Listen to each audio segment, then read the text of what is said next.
19 banks. 19 banks turned the game.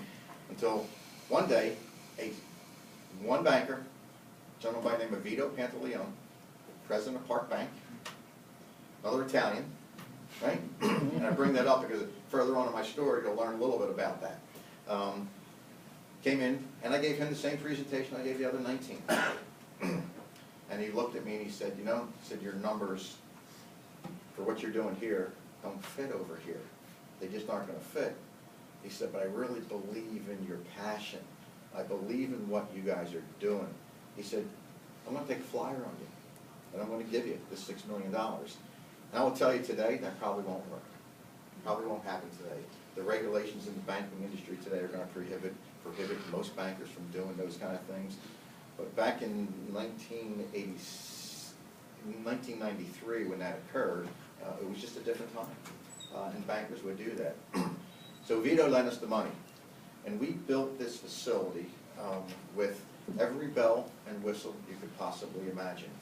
And once it was built, USDA came out, inspected it, and deemed it the finest processing facility in the United States, which got us major press. And that was from from Meat Processing Magazine. We were the lead article, the front page article, and it got us tremendous press. From that press became the recognition from the local restaurants, which then started to really filter into some of the national restaurants. So the ball really started to roll very, very quickly. And our sales went from $10 million to $20 million in literally 6 months. Yes. Now, did that happen because of proper planning, or you just got lucky? No. Certainly planning. What we planned for, what we recognized early on was what our customers wanted. Well, what our customers want, they want a great product, right? They want a great price. That's a given. But they needed support. They really needed, in our industry, they needed something that was going to help them get over the hump.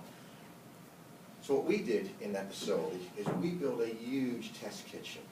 We built a showplace test kitchen so that we could bring their restaurateurs and their chefs in. They could work with a culinary team that I had put in our facility, and all of a sudden, we were a support system to them. So price now wasn't the first thing they asked for anymore. Price was way down here. It was all about, how can you teach me to be better? How can you support my chefs? How can you support my wait staff? How can you support my food costs? How can you give us new, different, innovative ideas that the next restaurant doesn't have? And that's where our focus was. Our focus really was on what point of differentiation could we create that the other 20 competitors in our marketplace didn't have.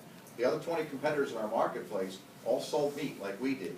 But what they didn't do is they didn't create what we call a smart processing solution. And the smart processing solution aspect is probably still one of the biggest aspects we work with today, and I'll talk a little further about that. But it's really simple. When you go into a restaurant, you can sell a customer a piece of meat, or you can sell them a concept. We were never about selling a piece of meat. We're always about selling a concept.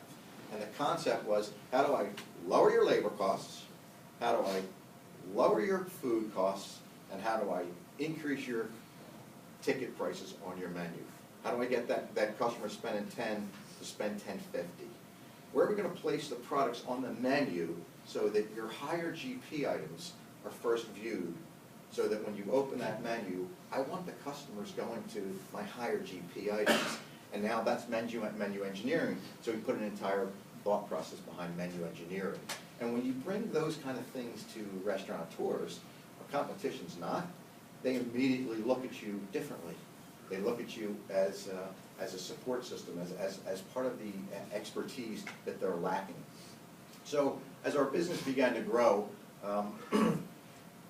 we went from $10 million to about $19 million in about a 6-month period. And the infrastructure of the company had to change pretty dramatically because it's just, that growth is very, very quick. And when you add that many people, it becomes very, very challenging. I've always run our business like a family business, family-run business. And today I have about 650 employees. And I still run it like a family business. No one works for me. No one works for me. Everyone works with me. And that philosophy was something that's really, really difficult to get through to everyone.